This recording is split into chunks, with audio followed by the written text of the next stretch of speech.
zdrav duh v zdravem telesu. Se mi zdi, da je pomemben.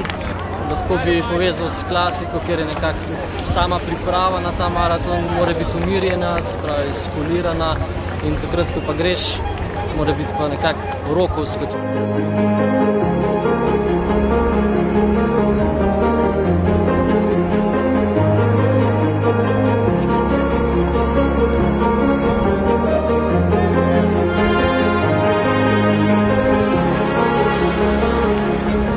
Pri glasbi se mi zdi tudi pri teku zelo pomemben ritem in to nas povezuje.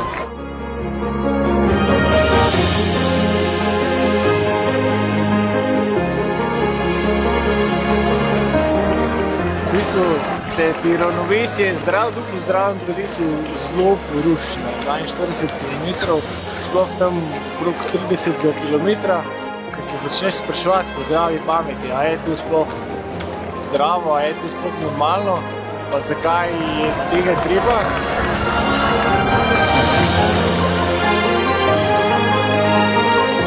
Je zelo težko pač na določenih kilometrih, ko začne v bistvu telo odpovedovati oziroma začne postajati težko, pa tečeš mimo recimo, ne vem, neke glasbene točke, godbenih pihal, zelo pomaga, no, ker nekako dvigne neko voljo, neko samozavest, da kar nekako lažje stečeš, kot te v bistvu napolni z novo energijo in v bistvu spostavlja to neko ravnovesje, kultura, gibanje in gre zelo dobro skupaj.